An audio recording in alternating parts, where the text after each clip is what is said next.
Assalamualaikum warahmatullahi wabarakatuh. Halo teman-teman semuanya, jumpa kembali dengan saya di channel HPTH Official. Baik rekan-rekanku semuanya, pada kesempatan kali ini saya akan kembali melanjutkan seri ke-13 dari pembahasan soal-soal tes B3K, soal-soal FR, tes B3K khusus untuk guru agama Islam. Baik, bagi teman-teman yang baru bergabung di channel ini, jangan lupa untuk mengklik tombol subscribe agar tidak ketinggalan setiap saya update video-video terbaru di channel ini. Baik, teman-teman semuanya, tanpa perlu berlama-lama lagi, kita akan lanjutkan pada pembahasan soal yang pertama. Nah, di sini saya sudah menyiapkan beberapa soal untuk video kali ini. Yang pertama adalah meyakini dengan hati dan mengucapkan dengan lisan serta melakukan dengan perbuatan dengan anggota tubuh adalah merupakan pengertian dari A. Islam, B. Ihsan, C. Iman, D. Amal. Nah, tentunya di sini kita coba cari pengertiannya, yakni dari implikasi keimanan. Jika iman diartikan percaya, maka ciri-ciri orang beriman tidak ada yang mengetahuinya, kecuali hanya Allah saja. Karena yang tahu isi hati seseorang hanyalah Allah. Karena pengertian iman yang sesungguhnya adalah meliputi aspek kalbu, ucapan, perilaku, maka ciri-ciri yang beriman akan dapat diketahui antara lain tawakal, mawas diri, dan bersikap ilmiah, optimis dalam menghadapi masa depan, dan tidak sombong. Jadi cukup jelas di sini teman-teman. Untuk jawaban dari soal nomor 1 ini adalah yang C, yaitu iman. Baik, kita lanjutkan pada soal berikutnya, yaitu soal nomor 2. Jika iman didefinisikan dengan pendirian yang diwujudkan dalam bentuk bahasa dan perilaku, maka istilah iman identik dengan A. Kepribadian manusia seutuhnya, pendirian yang konsisten dan memiliki kecerdasan, kemauan dan keterampilan. Kemudian yang B. Kepribadian manusia yang memiliki kecerdasan, kemauan dan keterampilan. Kemudian yang C. Kepribadian manusia yang memiliki kecerdasan. Kemudian yang D. Kepribadian manusia dan memiliki kecerdasan. Nah, iman ada 3 aspek, yaitu kalbu, lisan, dan perbuatan. Tepatlah jika iman didefinisikan dengan pendirian yang diwujudkan dalam bentuk bahasa dan perilaku. Jika pengertian ini diterima, maka istilah iman identik dengan kepribadian manusia seutuhnya atau pendirian yang konsisten. Orang yang beriman berarti orang yang memiliki kecerdasan, kemauan, dan keterampilan.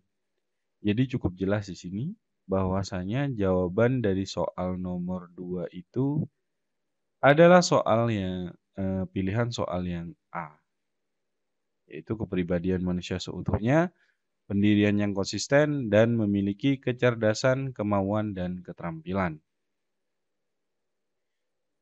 Baik, kita lanjutkan pada soal berikutnya, yaitu soal nomor 3.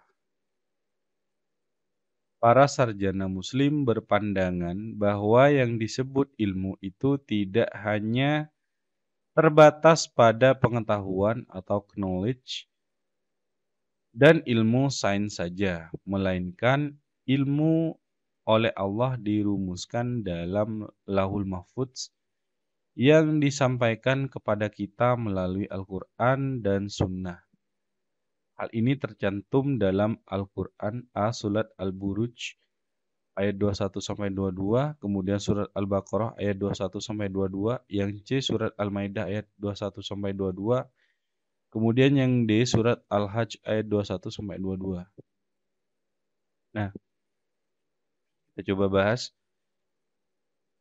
Islam sebagai landasan ilmu pengetahuan. Menurut konsep umum atau barat, ilmu knowledge adalah pengetahuan manusia mengenai segala sesuatu yang dapat diindra oleh potensi manusia atau penglihatan, pendengaran, pengertian, perasaan, dan keyakinan.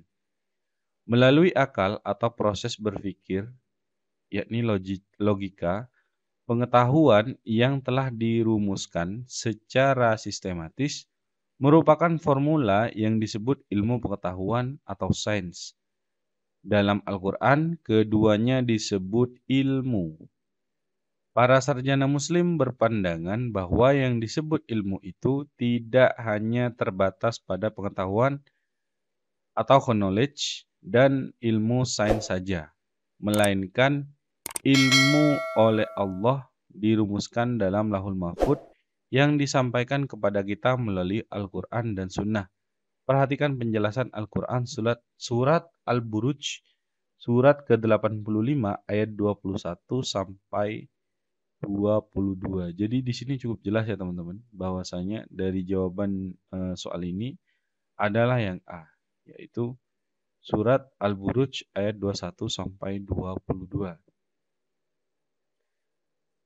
Baik, kita lanjutkan pada soal berikutnya.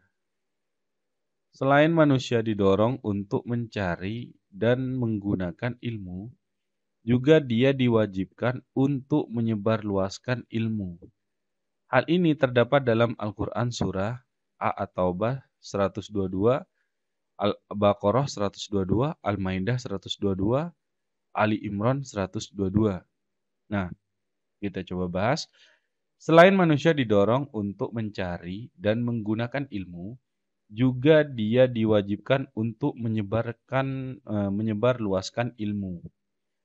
Quran surat At-Taubah, surat ke-9 ayat 122 artinya tidaklah sepatutnya bagi orang-orang yang mukmin itu pergi semuanya ke medan perang. Mengapa tidak pergi dari tiap-tiap golongan di antara mereka beberapa orang untuk memperdalam pengetahuan mereka tentang agama dan untuk memberi peringatan kepada kaumnya apabila mereka telah kembali kepadanya, supaya mereka itu dapat menjaga dirinya. Jadi di sini jelas teman-teman bahwasanya jawaban dari soal nomor 4 ini adalah yang A, yaitu At-Taubah ayat 122. Baik, silakan jika ada tambahan dari teman-teman boleh silahkan ditambahkan di kolom komentar. Kita sharing dan belajar di situ seperti biasa. Baik, kita lanjutkan pada soal berikutnya yaitu soal nomor 5. Nah, menurut sebagian ulama yang berbicara tentang alam, materi, dan fenomenanya, dan yang memerintahkan manusia untuk mengetahui dan memanfaatkan alam ini sebanyak A. 750 ayat Al-Quran, B. 700 ayat Al-Quran, C. 650 ayat Al-Quran, yang D. 600 ayat Al-Quran. Nah, menelusuri pandangan Al-Quran tentang teknologi mengundang kita menengok sekian banyak ayat Al-Quran yang berbicara tentang alam raya. Menurut sebagian ulama, terdapat sekitar 750 ayat Al-Quran yang berbicara tentang alam, materi, dan fenomenanya, dan yang memerintahkan manusia untuk mengetahui dan memanfaatkan alam ini secara tegas dan berulang-ulang. Al-Quran menyatakan bahwa alam raya diciptakan dan ditundukkan untuk manusia. Jadi di sini cukup jelas ya teman-teman bahwasanya untuk jawabannya adalah 750 ayat Al-Quran. Jadi jawabannya adalah yang A.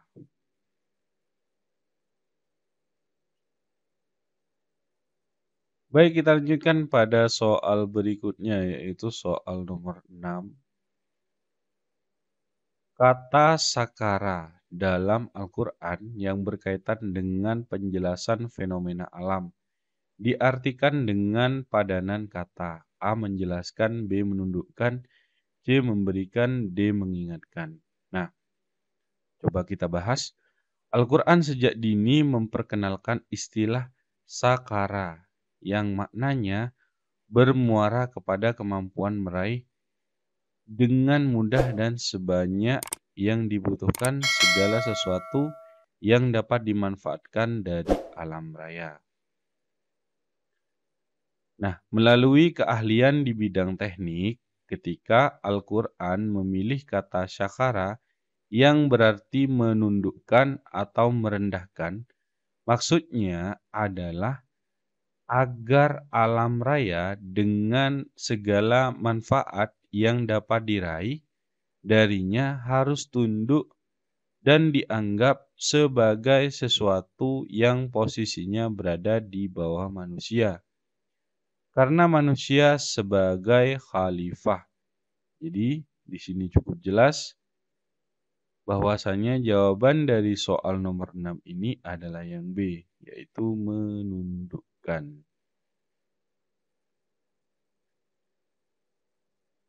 Baik, kita lanjutkan pada soal berikutnya, yaitu soal nomor 7. Menurut pandangan Islam, ilmu mencangkup A. Ilmu Allah yang disampaikan kepada manusia melalui Al-Quran. Yang B. Pengetahuan dan ilmu. Yang C. Ilmu Allah yang disampaikan kepada manusia melalui Al-Quran dan As-Sunnah. Yang D. Ilmu Allah yang disampaikan kepada manusia melalui Al-Quran, As-Sunnah, pengetahuan atau knowledge, dan ilmu sains. Nah, menurut pandangan Islam, ilmu mencangkup itu tidak hanya terbatas pada pengetahuan, yakni knowledge atau ilmu sains saja. Melainkan ilmu oleh Allah dirumuskan dalam Lauhul Mahfudz yang disampaikan kepada kita melalui Al-Quran dan As-Sunnah. Ilmu Allah itu melingkupi ilmu manusia tentang alam semesta dan manusia sendiri. Jadi, bila diikuti jalan pikiran ini, maka dapatlah kita pahami bahwa Al-Quran itu merupakan sumber pengetahuan dan ilmu pengetahuan manusia, yakni knowledge and science. Jadi jawaban dari soal nomor 7 itu adalah yang C. Mungkin ada pembetulan, mungkin jawaban saya dianggap kurang tepat, boleh dibetulkan di kolom komentar. Silahkan. Kita lanjutkan pada soal berikutnya, yaitu soal nomor 8. Nah, soal nomor 8 ini, seni Islam dijelaskan oleh Muhammad Qutb dalam Manhaj At-Tarbiyah Al-Islamiyah adalah A. Ekspresi tentang keindahan wujud dari sisi pandang Islam tentang alam, kehidupan, dan manusia yang mengatur menuju pertemuan seumpama antara kebenaran dan keindahan. Kemudian yang B, ekspresi tentang keindahan wujud dari sisi alam, hidup, dan manusia. Kemudian yang C, ekspresi yang mengantar menuju pertemuan sempurna antara kebenaran dan keindahan. Kemudian yang D, ekspresi menuju pertemuan sempurna antara kebenaran dan keindahan. Nah, seni yang Islami adalah seni yang dapat menggambarkan wujud ini dengan bahasa yang indah, serta sesuai dengan cetusan fitrah. Seni Islam adalah ekspresi tentang keindahan wujud dari sisi pandang Islam, tentang alam, hidup, dan manusia yang mengantar menuju pertemuan sempurna antara kebenaran dan keindahan. Nah, ini Manhaj Al-Tarbiyah Al-Islamiyah 119. Jadi jawaban yang benar itu adalah yang A. Baik, kita lanjutkan pada soal berikutnya, yaitu soal nomor 9.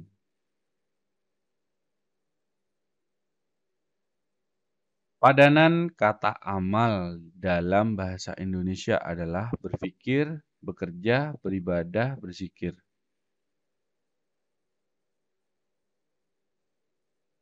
Nah, di sini padanan kata amal dalam bahasa Indonesia adalah bekerja. Di sini sudah cukup jelas. Yang B, kita lanjutkan. Dalam Al-Quran terdapat 620 kata amal. Pengertian kata amal secara umum adalah sebuah perbuatan untuk mencapai sesuatu. Namun, perbuatan atau amal terdiri dari amal baik dan amal buruk. Amal baik sesuai perintah, sedangkan amal buruk adalah perbuatan yang dilarang. Perbuatan yang sesuai dengan perintah ajaran agama disebut ibadah. Jadi cukup jelas di sini kalau padanan kata amal dalam bahasa Indonesia itu adalah bekerja. Kita lanjutkan pada soal berikutnya, yaitu soal terakhir, soal nomor 10. Kata amal dalam Al-Quran terdapat 200 kata, 620 kata, 120 kata, 126 kata. Tadi sudah dijelaskan ya teman-teman, bahwasanya ada 620 kata. Nah, padanan kata amal dalam bahasa Indonesia adalah bekerja. Dalam Al-Quran terdapat 600 kata amal. Nah, di sini sudah cukup jelas mewakili pertanyaan yang nomor 10. Nah, mungkin hanya itu saja teman-teman kesempatan di seri yang ke-13 ini. Kita lanjutkan pada seri berikutnya. Dan bagi teman-teman yang baru bergabung di channel ini, jangan lupa untuk mengklik tombol subscribe agar tidak ketinggalan setiap saya update video-video terbaru di channel ini. Semoga apa yang kita pelajari, apa yang kita review bersama-sama bisa bermanfaat buat teman-teman semuanya. Dan juga saya doakan semoga teman-teman yang akan mengikuti tes pada tahun ini diberikan kemudahan, kelancaran, dan juga kelulusan dan menjadi seorang ASN di tahun ini. Amin. Amin ya rabbal alamin. Mungkin hanya itu saja dari saya, kurang lebihnya saya mohon maaf. Akhir kata, wassalamualaikum warahmatullahi wabarakatuh. I'm marveling your eyes, swimming in